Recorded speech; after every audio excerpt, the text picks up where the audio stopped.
Mother-in-law who was no contact with my husband for 5 years because he married me instead of her choice barges into his funeral and claims I have no right to mourn and demands that we settle the business regarding his finances before we proceed with his funeral.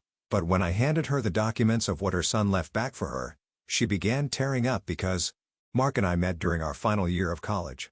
We were both engineering students, and our shared passion for problem-solving and innovation brought us together. Our connection was instant, and it wasn't long before we were inseparable. We moved in together shortly after graduation and our relationship only grew stronger. We both secured good jobs in the city and started planning our future together. However, there was one major obstacle in our otherwise perfect life: Mark's mother Evelyn. From the beginning, Evelyn had her own ideas about what Mark's life should look like, and I wasn't part of that vision. Evelyn had always hoped that Mark would marry Sarah, the daughter of her close friend. Sarah was everything Evelyn wanted in a daughter-in-law: obedient, quiet, and someone who would allow Evelyn to remain the central figure in Mark's life. I, on the other hand, was independent, outspoken, and had my own career ambitions, traits that Evelyn did not appreciate. Despite my efforts to get along with Evelyn, she made it clear that I wasn't welcome in her family. However, Mark and I were deeply in love and we were determined to make our relationship work. We got engaged a year after she refused to attend our wedding and went no contact with Mark shortly after, claiming that he had betrayed her by choosing me over her choice. The early days of our relationship were marked by a series of uncomfortable encounters with Evelyn. Before we got engaged, she would invite us over for occasional dinners, and each time Mark and I would go with a glimmer of hope that maybe this time things would be different, but each dinner would turn into a nightmare. Mysteriously, Sarah and her mother would always appear at these dinners as well. Evelyn would put up a pretense that this was a coincidence, but we both knew better. Throughout the dinner, Evelyn would act as if I wasn't even there. She would praise Sarah for her accomplishments, talk about how much she and Mark had in common, and make comments about how they would be such a perfect couple. Mark, to his credit, would try to include me in the conversation and would speak up for us, but Evelyn just didn't care. Her disdain for me was palpable, and it was clear that she was determined to break us apart. These dinners continued even after our engagement. Evelyn would call Mark asking him to come over for a family dinner, insisting that she wanted to make amends and support our relationship. But each time, Sarah and her mother would mysteriously be there and the cycle would repeat. Evelyn would continue to ignore me, making it clear that she still hoped Mark would leave me for Sarah. It was exhausting, and each dinner left me feeling more isolated and hurt. Mark saw through his mother's manipulations, but it was still difficult for him to fully cut ties with her. She was, after all, his mother. As our wedding approached, the tension with Evelyn only grew. She would send Mark texts and leave voicemails begging him to reconsider and marry Sarah instead. She claimed that marrying me would ruin his life and that he was making the biggest mistake of his life. Mark, of course, ignored her pleas and stood by me, but the emotional toll was undeniable. It was during this time that Evelyn made the decision to go no contact with Mark. She told him that if he went through with the wedding, he would no longer be her son. Mark was devastated, but he didn't let it deter him from marrying me. Our wedding day was beautiful, filled with love and happiness, but there was a lingering sadness that his mother had chosen not to be there. We tried to move on with our lives, hoping that Evelyn would eventually come around, but she never did. She refused to acknowledge our marriage, our home, or even our children when they were born. For 5 years, Evelyn remained absent from our lives, holding on to her bitterness and resentment. During those 5 years, Mark and I built a wonderful life together. His career took off and we bought a lovely home where we raised our 2 children, a boy and a girl. Despite the absence of his mother, we were happy, but deep down I knew that the estrangement weighed heavily on Mark. He loved his mother and it broke his heart that she couldn't accept our marriage. A few months ago, our world was turned upside down when Mark was diagnosed with an aggressive form of cancer.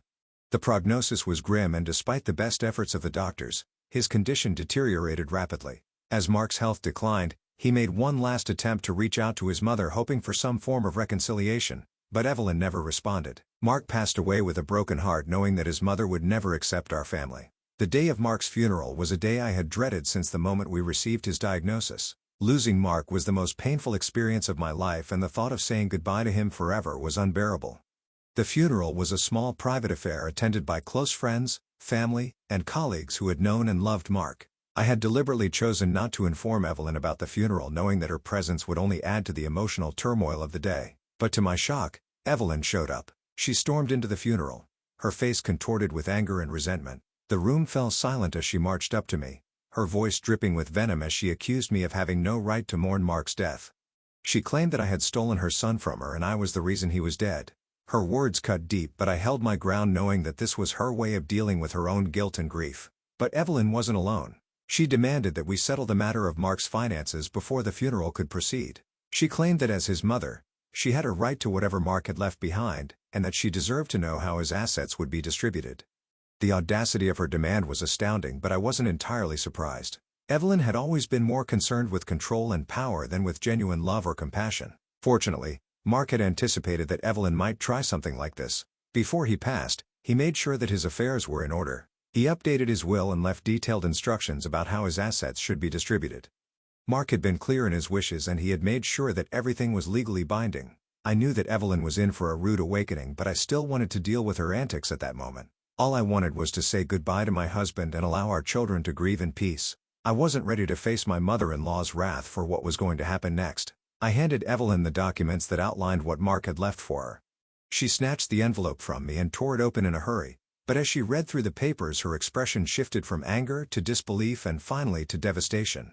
Mark had left his mother nothing but a letter. In it, he explained how much her actions had hurt him over the years. He told her that he had always hoped for reconciliation, but that her refusal to accept our family had left him with no choice but to cut her out of his life. He made it clear that all of his assets would go to me and our children and that he hoped she would find peace in knowing that he had lived a happy life despite her absence.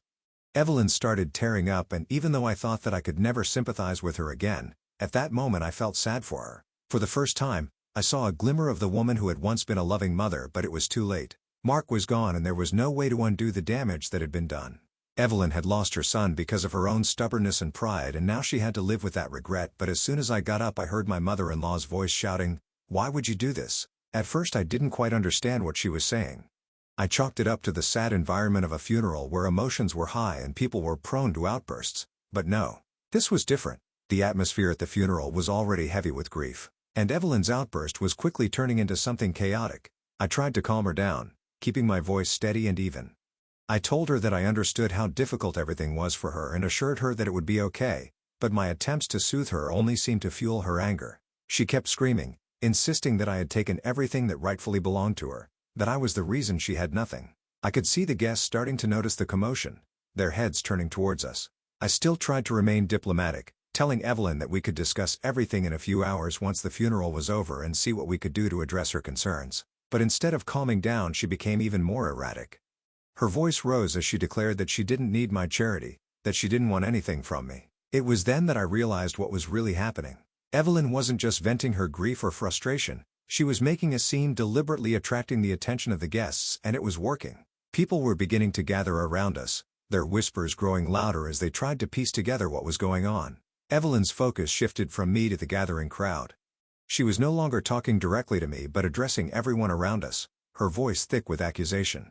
She told them that I had stolen everything from Mark, that I was keeping his inheritance from her, and that I was refusing to give her a single penny of what was rightfully hers. The more she spoke, the more dramatic her claims became, painting me as the villain in front of everyone who had come to mourn. The guests looked on in shock and confusion, some glancing at me as if searching for confirmation or denial of her accusations. I felt the weight of their stares, the silent judgment in their eyes, and it was clear that Evelyn was trying to turn them against me to make them see her as the wronged mother who had been cruelly denied her due. The reality was far more complicated, but in that moment all they saw was a grieving woman lashing out in pain. I stood there frozen for a moment, unsure of how to respond. This was supposed to be a day to honor Mark's memory, a day for our children and me to say our final goodbyes. Instead, it was turning into a spectacle, a public airing of grievances that should have remained private. I felt a mix of emotions, anger, sadness, frustration, but I knew I had to remain composed. Reacting with anger would only feed into Evelyn's narrative and make things worse. As Evelyn continued her tirade, I noticed some of the guests beginning to exchange uneasy glances. A few of them started to approach me quietly, asking if there was anything they could do to help. But what could they do? This wasn't just about money or inheritance, it was about years of unresolved tension, about a mother's refusal to accept her son's choices, about a family that had been fractured long before this day. I took a deep breath and tried once more to address Evelyn, but it was clear she wasn't listening to me anymore. She was fully engrossed in her role as the wronged party, her voice carrying over the murmurs of the crowd. I could see her eyes glinting with something that wasn't quite grief. It was a mixture of vindication and desperation, a need to reclaim control in whatever way she could, even if it meant turning Mark's funeral into a spectacle. The scene was spiraling out of control, and I knew that if I didn't do something, the entire day would be overshadowed by Evelyn's theatrics. I decided to step away to distance myself from the drama that was unfolding. I couldn't let Evelyn's behavior tarnish the memory of the man I loved, the father of my children, the man we were all here to honor. I signaled to one of the funeral directors, quietly asking them to help disperse the crowd and guide people back to their seats. As I walked away, I could still hear Evelyn's voice behind me, but I forced myself not to turn back. This day wasn't about her or the fight she was trying to provoke. It was about saying goodbye to Mark with the dignity and respect he deserved. But the damage was already done. Evelyn had succeeded in creating a scene, and I knew that her words would linger in the minds of the guests. The whispers would continue. The questions would be asked, and no matter how much I tried to ignore them, there would always be people who believed her version of events. I could feel the weight of the day pressing down on me, the sadness of losing Mark now compounded by the spectacle his mother had created. Now at present, I feel so lost. I've received hundreds of suggestions on how I should proceed with this situation. Some have told me that I should give the money to Evelyn to keep the peace, but the point isn't about the money anymore. The point is that my mother-in-law created a scene at her own son's funeral simply because she hated me. I mean, she couldn't stay quiet for her own son's burial. I'm conflicted. On one hand, I want to honor Mark's wishes and protect what he left behind for our children and me because Mark and I both put our blood, sweat, and tears in everything that we have now. On the other hand, I can't shake the feeling that maybe, just maybe, giving Evelyn something might ease the tension and allow us all to move on. But then again, would it? Or would it just encourage more drama in the future? I've tried to handle this with as much grace as possible, but I'm not sure what to do next. I'm torn between standing firm and trying to make peace. What would you do in my situation? Should I just let it go and give Evelyn some of what she wants, or should I hold my ground and respect Mark's final wishes? Ida for not giving my mother-in-law any of my husband's assets despite her being his mother. Update 1. Hi, everyone. I wanted to give an update, but to be honest, things have stayed the same. In fact, it feels like I have sunk deeper into this pit of despair, and I feel worse than ever now that Mark is not around anymore. Everything has fallen apart, and it's as if the life I knew is crumbling beneath me. If losing my husband wasn't hard enough, Evelyn has made my life a living hell. The drama at the funeral was just a trailer of what was to come, and I've been living in a nightmare ever since. Evelyn has made it her mission to ruin what little peace I had left. She's been going around to everyone who will listen, spinning this elaborate web of lies about how her son left his entire estate to her, but that I, his evil wife, had stolen everything from her. She's told anyone who would give her a moment that I forged the documents, that I cheated Mark on his deathbed to get his signature, and I manipulated him in his weakest moments to secure his assets for myself. According to her, I didn't even allow her to meet her son when he was sick, that I kept him isolated from his own mother, and she's even gone as far as to claim that I was poisoning him. I feel appalled. How can a mother say such lies about her dead son's wife, especially after everything that has happened? She has no sympathy for me, no compassion for my small children who are still trying to process the loss of their father. It's as if she's consumed by this bitter hatred for me and she's determined to make me suffer in every way possible. The rumors she's spreading have taken on a life of their own. People I thought were my friends, people who once offered their condolences are now turning their backs on me. I'm being stormed with texts and messages, people telling me that I should be ashamed of myself, that I'm a terrible person for what I've supposedly done to my mother-in-law. They say things like, "How could you do this to Evelyn?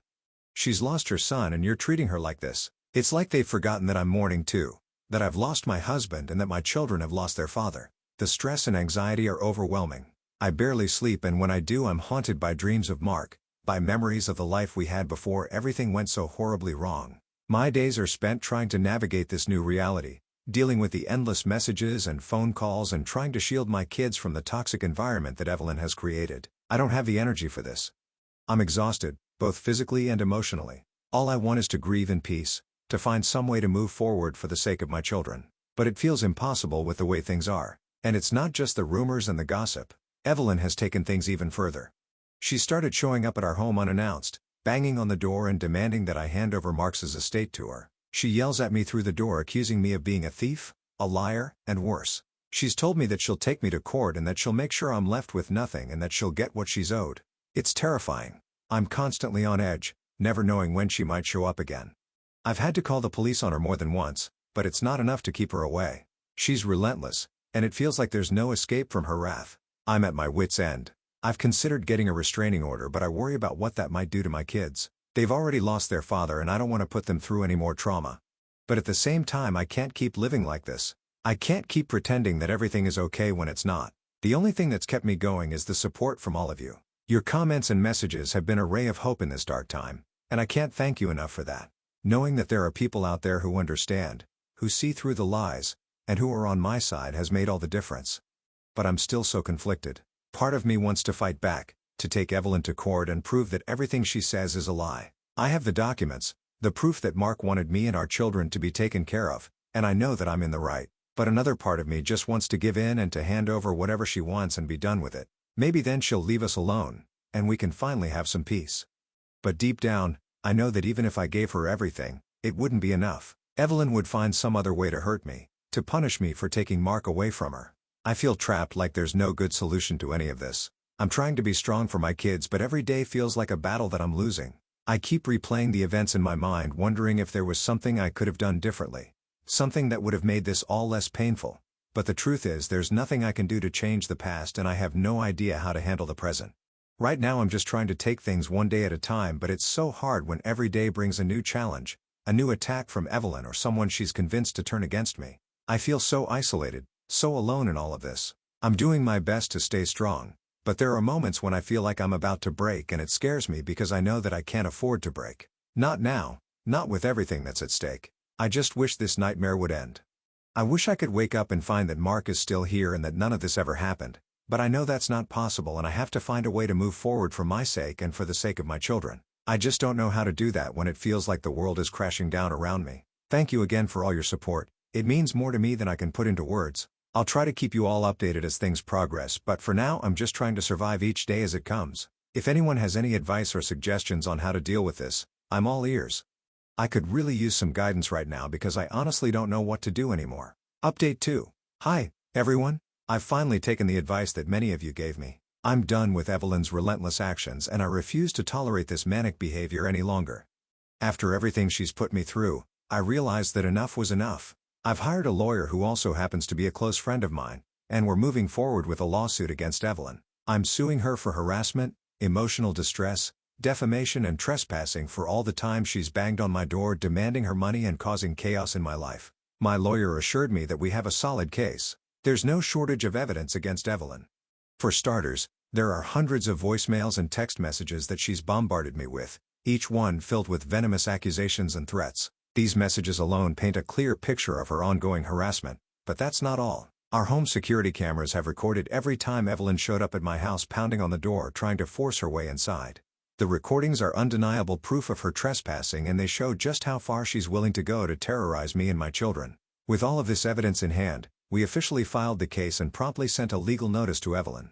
It was a surreal moment knowing that I was finally taking a stand and fighting back against the person who had made my life unbearable. I knew there would be backlash, and I was prepared for it. But what surprised me was the level of support I started receiving almost immediately after the legal notice was delivered. At the same time, I decided it was time to confront the people who had been attacking me based on Evelyn's lies. I replied to several of the text messages I had received over the past few days, including one from Mark's aunt. She had been very close to us, and her text had been particularly hurtful, accusing me of appalling behavior and claiming that I had taken Evelyn's rightful inheritance. It stung to read those words, especially from someone I thought knew me better than that, but I knew I had to respond if only to set the record straight. I told Mark's aunt that while she and everyone else seemed eager to sympathize with Evelyn's loss, not one of them had considered for a second that I had lost my partner, the love of my life.